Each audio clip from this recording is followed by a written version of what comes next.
Welcome to the Three Moons, Three Souls podcast with host Jacqueline Burke. On today's special feature, we are talking about menopause with our special guest, Kelly Thibeault. Welcome to the podcast, Kelly. Thank you for joining us today. How are you? I'm good, Jacqueline. How are you? Oh, good. Thank you. Well, today our topic is menopause, that dreaded word. Okay. Yeah. Or what something is Fast, a dreaded word. That fasten the seat belts. absolutely. So on your journey through menopause, what is one experience or one symptom you've had One symptom I've had. of menopause? Yeah. Oh, well, my favorite one is the brain fog. Oh, yeah. Yeah, That's brain a fog is classic. always fun. Oh, yeah. Yeah. So when you have your brain fog, is it like you go into the kitchen and then you think, why am I in here? What was I coming Oh, in? yeah. Yeah, absolutely. I've walked into many rooms going, why am I here? What am I doing? And also, my favorite is when I'm mid-sentence and I can't think of the next word. Oh, Um, And it's so easy. It's English language. yeah. I've known this my whole life. And all of a sudden, all these words escape me, and Yeah. I feel like an idiot. Yeah. Yeah, I can relate. I know I do that with names too. Oh, names are the worst too. Yeah. I've got used to saying, what's his name? What's his Yeah. name? Yeah, you know the guy. Yeah. My husband's like, my name's John.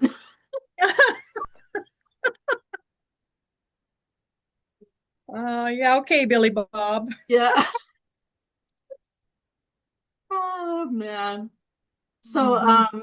have you had experiences with hot flashes, Kelly? Yes, I have. Yes, I have. And how did you get through Uh, them? I spend a lot of time out in the snowbanks Yeah. in with bare feet.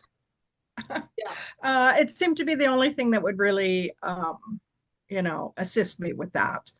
Um, yeah, I get a lot. Well, not so much anymore, but I used to get a lot of hot flashes. And, I remember years ago when I lived in Calgary and my niece was going to SAIT at the time. So she was staying with me. Mhm. And one day she missed her bus in the morning. And I said, oh, that's okay. Let me just get the keys and I'll start the car and I'll drive you in middle of winter, snow up to our knees. And she got in the car and I was driving her to SAIT and I didn't realize, but I had my window rolled down and I had no winter coat on. And there I looked at my little niece and her teeth were chattering. I'm so sorry, Ashley. I started rolling up the window and, cranking up the heat for the poor kid. Yeah, I spent a lot of years like that. Oh, yeah. It's where the air conditioning kind of stays on all year round. Oh my goodness, yes. Oh, man. I don't know. Like, how long did it last for you? Because I know, like, I'm 57 and Hmm. I've been going through this for about 8 years. And, Okay. like, I know women, a lot of women are different. No one's the same. But Yeah. I'm just waiting for, a little light at the end of the tunnel for it Yeah, to calm down a little absolutely. bit. Yeah, absolutely. I started perimenopause, I figure around 41 or 42. Okay. And I ended up in my doctor's office at 49. And I said, like, when is this going to leave? I Yeah. can't deal with this. And he drew me a little graph and he said, you're 49 now. And he drew this little mountain.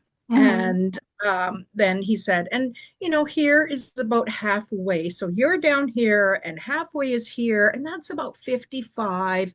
And I didn't even hear the rest of it. I just burst into tears and Oh, I looked at him and I said, I'm not going to make it. If right. I'm not even halfway, forget it.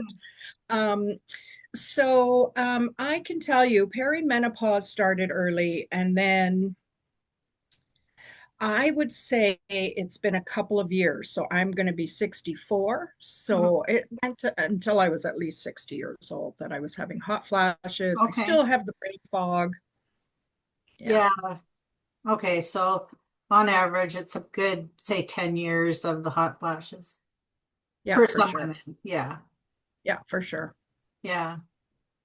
Yeah, it's a tough one. I know we go through a lot of trying out different supplements or different, you know, remedies for hot flashes. Hmm.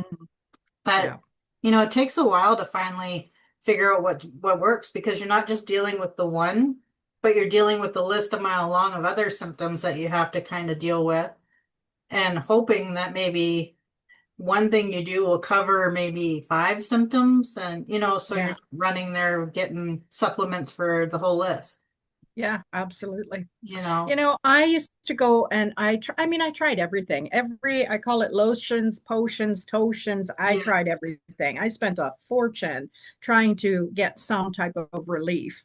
And, you know, I remember I could buy them over the counter and they Hmm. were for menopause. Hmm. And I started taking these pills and I got these violent headaches. And it Oh turned my. out they were packed with estrogen, and Oh, that was not what I needed. But I right. gave them to a friend of mine and she loved them. That just relieved all kinds of symptoms for her. So, Yeah. it's such an individual thing Right. that, you could end up doing what I did, Yeah. spending a lot of money, buying a lot of things and not getting the relief that Yeah. you're seeking. Mhm. Yeah. It's a crapshoot really when you're trying to, find that right thing. I know I don't want to put estrogen into my body that, is not my own, you know. Yeah, yeah.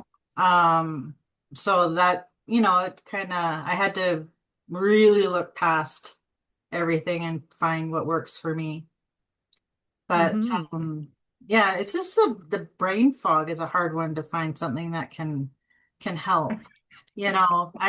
That's right.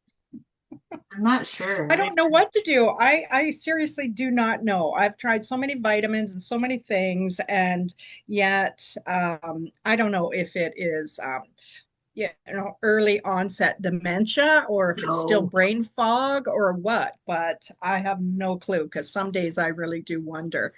And yet other days I can remember everything and all the words just flow Mhm. so nicely and I remember everybody's names and all of that. So who knows? Yeah, it's a roller coaster ride on that one, that's for sure. Hmm. Um, Absolutely. yeah, so what do you think the biggest misconception is about menopause? Um, I think the biggest misconception is that all women go through the same thing. Right. Every woman's experience is completely different and their symptoms are completely different. And I think that's part of the issue is that there isn't a one-stop shop here where you can go grab something and there's your solution. Yeah. So I would like for there to be more studies and more information available to us as to what we're dealing with and what we're facing. And this, I mean, in my family, for example, there isn't a lot of women ancestors in my family to speak to me about what they went through. Right. So I've looked at my mom, and my mom will say to this very day, she will say she didn't go through menopause. Oh Like wow. she didn't have any of that. And, her kids are going, oh, yes, she did. There was some bitchiness. There was some this. There was some that. So we think she did, but she says, no, no, I didn't have any of that. I didn't Yeah. have any menopause. And so, no help there, right? Yeah. And my sister, the same thing. My sister had, about, maybe 6 months of hot flashes. And Oh, that was only when she drank a cup of coffee. oh, And then she was done. And that was it. yeah. And I'm like, okay, what happened to the years of Yeah. this, like experiencing? And no, she didn't have it. So, Oh wow. Yeah, I know what that's like to not have anyone to talk to about, menopause really. My mom told me to watch Golden Girls and get over it. Like, you know. right. Yeah. So like I say to everybody, I feel like all of them except for Blanche. Yeah, exactly. Yeah. So in a while, I get through with it that way. Exactly. Wow. Yeah. But Well, and yeah, humor can be an effective yes, remedy as well. absolutely. I mean, it's funny when I started having hot flashes, I started giggling. That was my thing. Like I will giggle through a hot flash because in the back of my mind, I'm thinking, there's just no way I'm going through this. Like I'm still in denial. Yeah, You yeah, know, like it I know. just, I don't know, it's so weird. Um, Yeah. so like with hot flashes though, like did you carry like a fan around or did you have like a cold cloth or like what was your go-to? Like if you're, all of that. I always have a fan on. I always have a fan around me. I've got those little portable ones that you just Oh click a yeah. button and they do that. I used a lot of face cloths and I would wet them up and throw them in the freezer, and then they were available to me at any time. Oh, And my funny, crazy, I went to Mexico one time in it was in October, which oh, is hot in Mexico then. And I was in this little town and they had just had a huge rainstorm. And the place I was at, they were preparing for the tourist season. oh, So their AC went down. oh And no. so I had no air conditioning.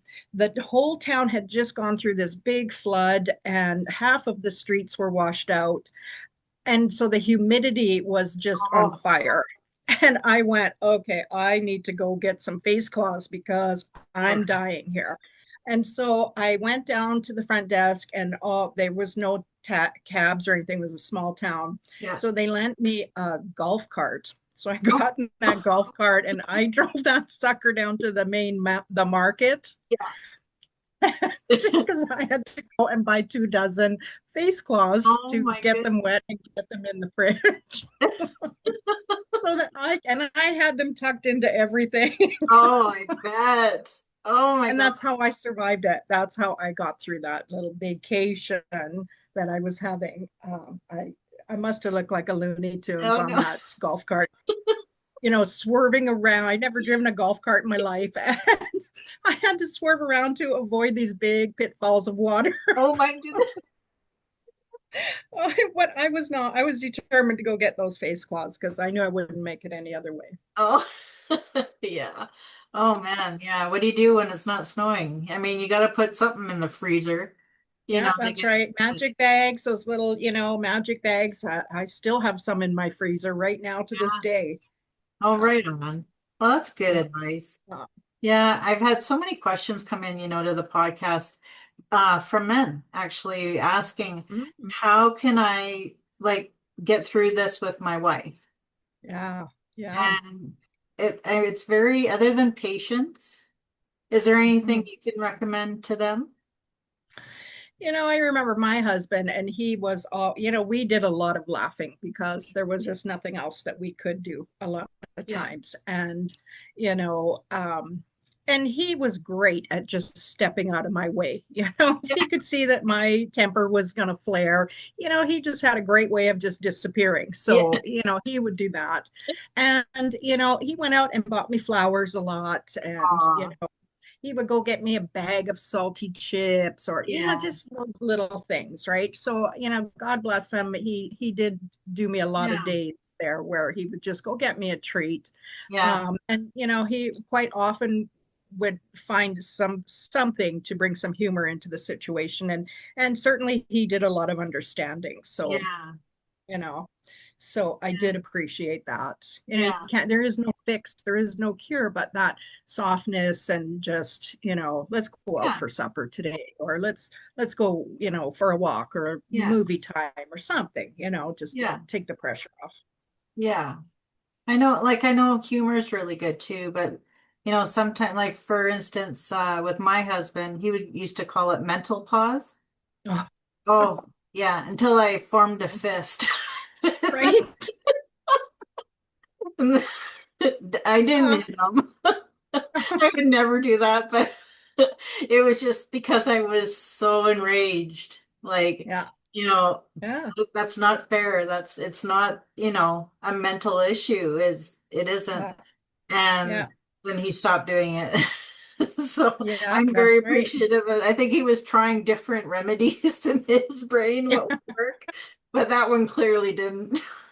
Yeah. Yeah. Absolutely. Oh my goodness. Um, Yeah. okay.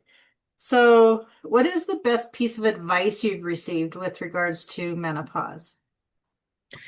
Oh, the best piece of advice. I'm still waiting for that. Oh, Uh, yeah, I'm still waiting for that.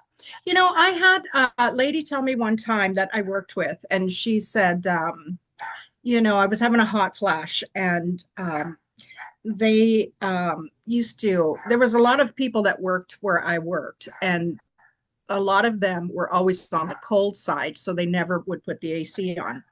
And I finally said, like, this has to stop. These girls can put sweaters on. yeah. Um, and I can't take off any more clothes here. So, Yeah. we have to have a solution. And she said, just get over it. Just Oh get my over it. goodness. Yeah, just get over it. So you get a little hot. It's called a hot flash for a reason because it's hot and then it's just there for a flash and then you're over it. And I thought, oh my God, I can hardly wait till you go through this experience. When you are actually on fire, there is an inferno that is Yeah. starting inside of you that you can't do anything about. It takes a long time to form that, and then you experience that. And it's not a flash by No. any for me anyway. They were not Oh, flashes. And yeah, I would. I asked her if I could put a bucket of cold water, ice and cold water, yeah. where I could step into it and Oh, just yeah. have that in behind the Wow. counter where it worked. If you're not going to turn the air conditioning on. So we weren't close Yeah. coworkers.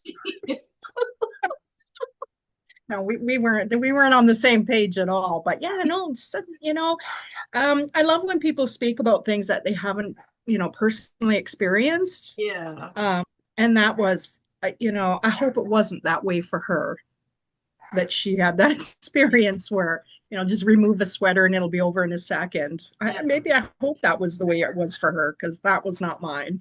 No, no, that's not mine either, but Yeah, one can only hope, right? right? Yeah, Yeah. exactly. Oh my goodness. Well, Kelly, so part of our episodes we are incorporating gratitude Hmm. on them. Okay. And so we're at a point now in the episode where we want to kind of switch gears and we're going to ask, what are you truly grateful for right now?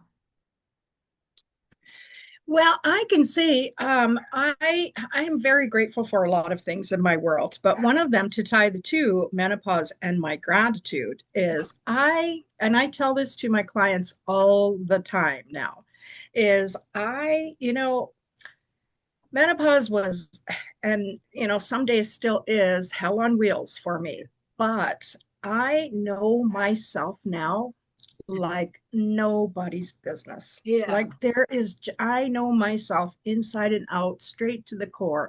I know who I am, what I'm about, and I am so grateful to have that experience Oh, of just that knowing. It's like, I don't know if there's another way to recreate that. yeah. Um, but it's so worth it to me to be able to look back and go, that's how I was then, and this is how I am now. So I'm very, very grateful for that Yeah. How opportunity. liberating. Yeah, it is Liberating. very freeing, very freeing. Yes. Oh, that's Mhm. amazing. That's awesome. Yeah. Um, so within like our female community, like we call it like a sisterhood or, our sisters Mhm. that are out there, um, how can we share gratitude with them more going through their stage of menopause? Yeah, I really think it is. It's some of the really simple things, like how I started practicing gratitude was getting up in the morning and finding three things to be grateful Yeah. for. And some of these things, they sound so too simple to be effective, Yeah. But, I started doing three things and, oh, I'm grateful to be alive. I'm grateful to be waking up. I'm grateful that the sun is out there. And I did that for quite some time until, you know, eventually things started to really sink in for me about what I truly was grateful for. Yeah. And that, when you are willing to dig a little bit and uncover some of the things that there is to be grateful for in our lives, and especially in our community, Yeah. then those things start to grow exponentially. And, then it gets really exciting and goosebumpy. Yeah. Um, so yeah, so I try to put that out there in my community and in my world with my clients, because I think it's really important for us to support one another in doing those little simple things that can make a humongous difference in our attitude and our outlook on things. Yeah, right on. Well, Kelly, I'm grateful for you. I'm so grateful for you. I just love knowing you, Jacqueline. I Oh, I gotta love knowing say. you. Mhm. I am so glad you're here with us today. You know what? That half an hour went fast, huh? Right? It Yeah, always it does. does. So I have to keep it, and we're going to Yeah. have you back again and again, and because I have to continue this conversation with you. Oh, right? Yeah. There's so much that we can share and talk about, and always for the best and highest good of all, right? There's a Absolutely. lot of things, a lot of people need to hear some of these things, and I'm always grateful to be able to share them, and to, if I can lighten somebody else's load based on what I have been in experience, what I have experienced, I'm more than happy to do it. So Absolutely. anytime. Well, thank you so much, Kelly. Okay, well, Yeah, you have a lovely day, and we'll okay, talk you to you again. Okay, okay. Bye, Jacqueline. bye. Thank you. Thank you for joining us today at the Three Moons, Three Souls podcast.